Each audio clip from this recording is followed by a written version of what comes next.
I'm Charlie Kendall. This is Metalshop. Tesla has released a total of 8 studio albums, 5 live albums, 3 compilation albums, 1 EP, 28 singles, and over 14 million records sold. How you doing today? I'm good, but I'm the co-founder. Me and Frank started it, and I don't write most of the songs. I wrote some of the songs. When did you first play in a rock and roll band? Yeah, I started playing with this guy named Gary Burns, and then I met Frank in '80, and then we started what was to become Tesla.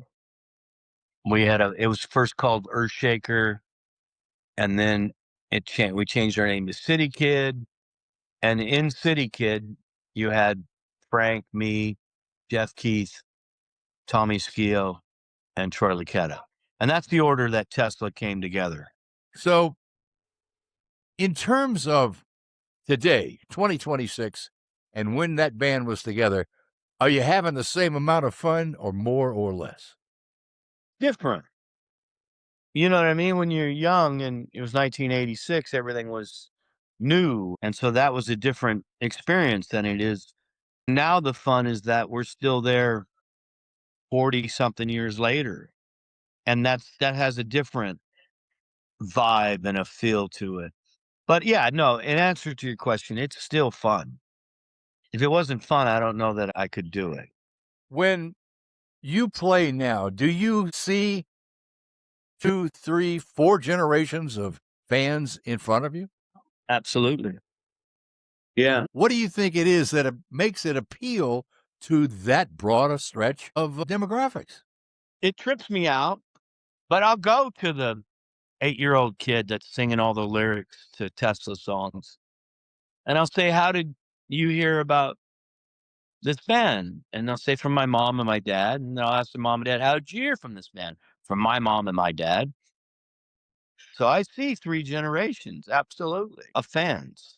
I see little kids. Just recently, there was, like, this 8-year-old girl singing, and of course, her name was Tesla, singing all the lyrics to every song we were playing. Wow. And you go, wow, that's what makes it all worth it, really, when you think about it.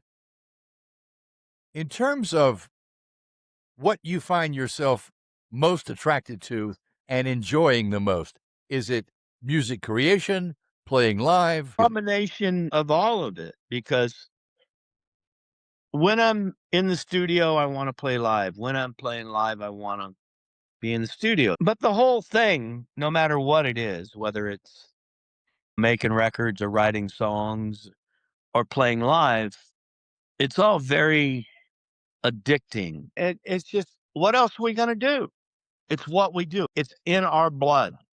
And that's why I think you see guys like Paul McCartney, that's 83 years old, that's still out there making records and still playing 3 hours a night.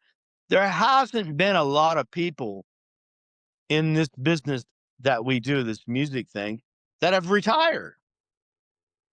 Think about it.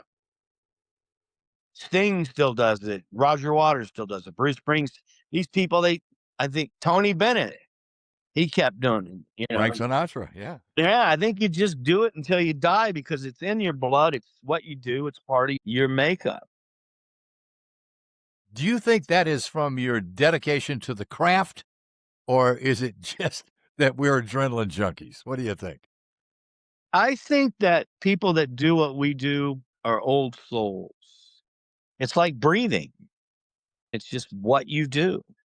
Obviously, all the people I mentioned have had some level of success, but when it's people that we talk about, all these musicians that have been lifelong musicians and entertainers, I don't know that you're necessarily addicted to the rush as much as it's as important as breathing or eating and drinking. It's just part of your life. It's what you do. Oh, I do understand. I tried retirement twice. So then you know what I'm talking about. Yeah, the longest it lasted was about a year and a half.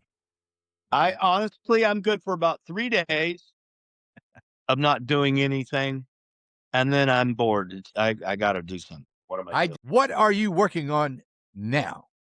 Right now, there's a new Tesla record coming out July 17th, which is called Homage.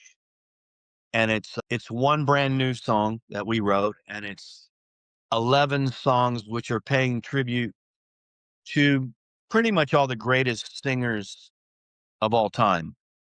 So we did an Elvis Presley song, we did a Sam Cooke song, we did a Freddie Mercury, we did a Queen song, we did a James Brown song, we did Bob Seger, we did John Fogerty, but all things that lent to Jeff Keith's vocal to show what a unique singer he is. Because I think that when you look at Tesla on the whole, what is the one thing that maybe keeps us going is the fact that he has such a unique voice. And his voice, he's 67 years old, is in amazing shape. For whatever reason, but whatever he did and has done has worked. And I think he sounds better now than he ever has. So that record was made, produced, whatever have you, to showcase Jeff Keith as a singer and Tesla as the band that just doesn't play heavy metal, lead guitar all the time. Like we did David Ruffin, we did I Wish It Would Rain by the Temptations. It's not all about lead guitar. So that's what's up with Tesla.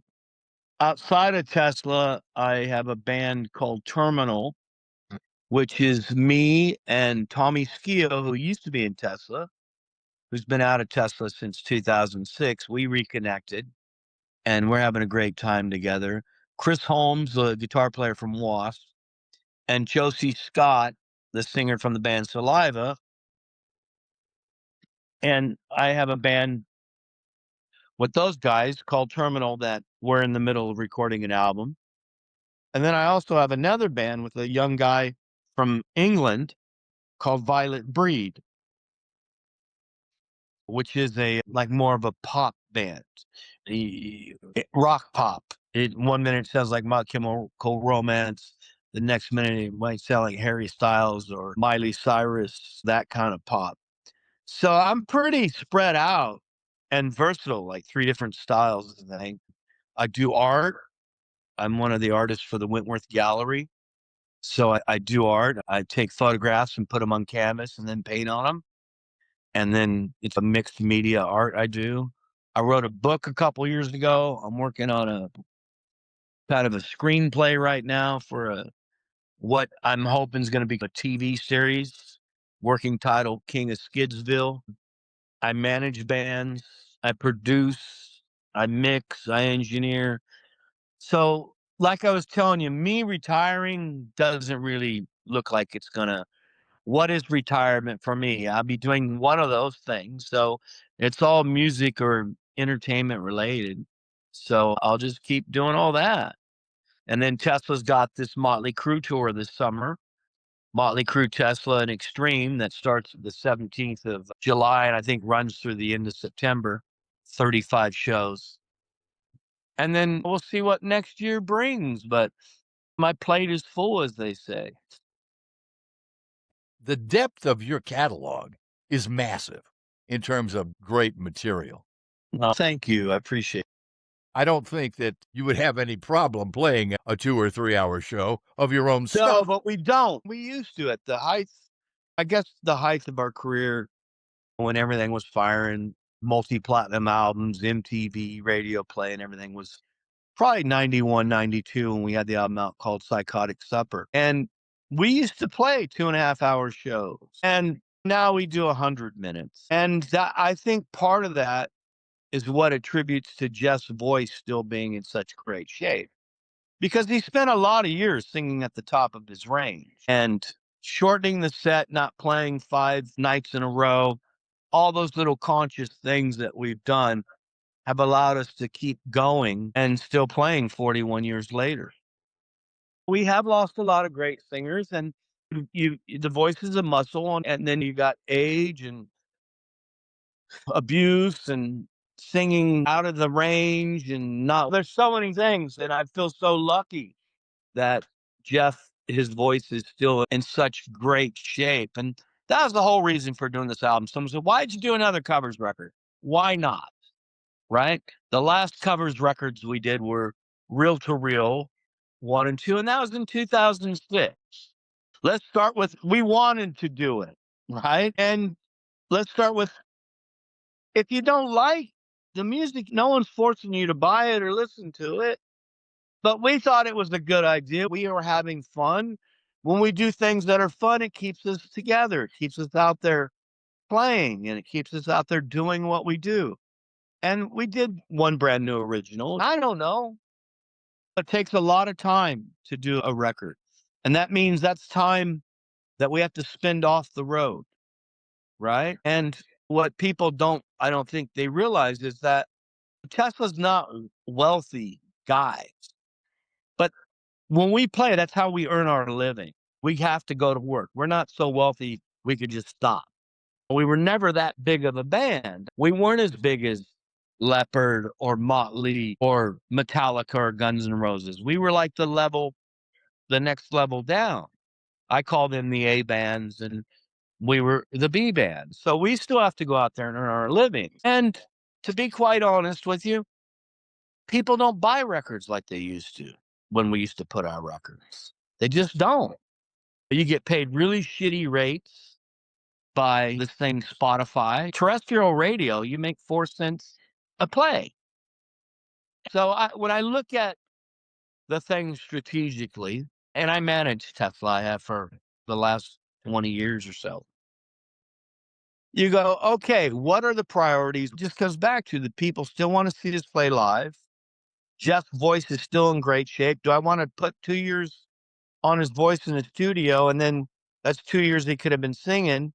Because he's getting older. And when the voice goes, it doesn't give you a warning. It just goes. That's the plan. It's like we'll play and we put out a couple of new songs every year. And this thing that we just did originally was going to be an EP, but it wound up being a full-length album. Because what takes the time for Tesla when we make a brand new record isn't the recording, it's the writing of the song. The first song we released on this album is a song called I Love You by the Climax Blues Band. And what made it special was we actually recorded a version of this 26 years ago. So when we got back together in 2000, because we broke up from 1995 to 2000, Jeff was getting married at the time and he liked this song. And he didn't know the name of the song. He just kept singing the melody to me. And I found out that what the song was. And I said, listen, why don't we go in and we recorded it up in my house? Because I used to have my studio in my house at that time and record it. And you can use your version for your wedding or whatever. And that was the original version we did of I Love You. So fast forward to last year. And we did that song at sound check one day. Right? And this is how this whole album, Homage, came together. So we played it and we put it out, just a little clip on our Facebook page of us playing I Love You at Soundcheck. The thing overnight got more than 1 million views. So I was like, let's go in and do a new recording of it because we don't own the original version, that master. And we'll have it, and maybe it's something we can get sync license, right? So when we said let's do that, I had just seen that Elvis Presley movie and that song If I Could Dream. I thought, man, Jeff Keith, I bet you he could really sing this song really well. And so I said to Jeff, what about that? He goes, oh, yeah. So I gave him it. He said, yeah, I'd love it. We always loved Spread Your Wings by Queen, me and Jeff. So I said, why don't we go in, record I Love You, record this Elvis song, record Spread Your Wings. Okay, that's it. We'll go and we'll record 4 songs. We'll make it a little EP. We'll put something out for somebody to have. We'll have some fun and we'll give us something to talk about. It's what we do in this business. I did that. Then I thought, okay, if I'm going to put out this EP, I don't want to put it out on our own label. because it's a lot of work. Let me see if a record label would maybe want to do this. So you have this label in Italy and America called Frontiers, who we've worked with in the past. And they said, oh, yes. So I sent them the demos and they said, we love this. What about an album? Oh, what about an original album? I said, no, just an EP. So then it turned into, let's make a full length. We picked a James Brown song. We picked a Fogerty song. We picked Bob Seger. I was like, oh, we got to do I Wish It Were Rain. I bet you Jeff could sing like David Ruffin. He has that kind of voice. And it just snowballed. So then in the 11th hour, me and Jeff sat down. We were recording all these covers and wrote this song in a couple of days and recorded it. And so then you have this brand new song called Never Alone. So that'll come out as a single. Right now, the first single is I Love You. I don't want to give it away, but there's 4 or 5 tracks that'll come out as singles. One of the other tracks will be Never Alone, which is the new Tesla original. But they were all songs that, like I said, that lent to Jeff's vocal range and that I thought really could showcase that. On your catalog, name me a couple of songs that you really still love to play. I'd be stupid if I didn't acknowledge that we have a pretty impressive catalog with songs that have stood the test of time. Every night when we play Modern Day Cowboy, people go nuts. Every night we play Little Susie, people go nuts. Every night we play Love Song, people go nuts. Every night we play Way It Is, people go nuts. Every night we play What You Give, people go nuts. Every night we play Signs, people go nuts. Every night we play Heaven's Trail, people go nuts. Every night we play Hang Tough. I'm fortunate and blessed because there is definitely a catalog. And that's the one thing I think why Nikki wanted us on this tour, because he knew he was going to need a great band to be a support band. But I think this tour is going to be about songs. I don't think there's a lot of people that could tell you who all the members of Tesla were, or even if they saw them, tell you who they were. But they knew the song, but they maybe necessarily didn't know that the song was by a band called Tesla, but they knew the song. And that is what has built Tesla's career, is that the songs. It was always about the songs. It was never about one individual or an image thing, because we didn't have an image and we weren't on a lot of magazine covers. But we were a band that tried to write really good songs that would hopefully you would want to hear 20 years down the road, 30 years down the road, like I'm doing this album Homage to all these things. And maybe one day when some kid that's a kid now, 18-year-old kid, he does an homage, and maybe he does an homage to Tesla one day. It's all cyclical, and we all hand off to the next generation, right? I think one of the things that you have done with Tesla that I admire is that you've never allowed it to be put in a box. You weren't going to be a hair band. You were. No, they were trying to make us do that because they thought that's what was going to sell. They were in the business to sell records. I get it. But we were like, listen, we're about the music. But they did try to, they had us do a photo shoot and had us tease our hair all up and stuff. I have no animosity or disrespect for anyone that's considered a hair band.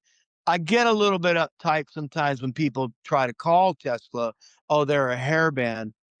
We weren't a hair band because that wasn't what we did. We're no more a hair band than the Black Crowes were a hair band. We were a blues-based rock band. Yes, we were on MTV, and yes, we came out in the mid-'80s, but Metallica weren't a hair band. Queensryche weren't a hair band.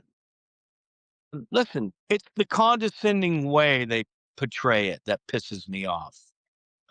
Listen, who cares? How about we were just a band that has survived 41 years, that wrote their own material, that tried to play music that was honest and straight from the heart. That's what I want to be remembered of. Hey, this is Brian Wheat from Tesla, and you're listening to Charlie Kendall's Metal Shop.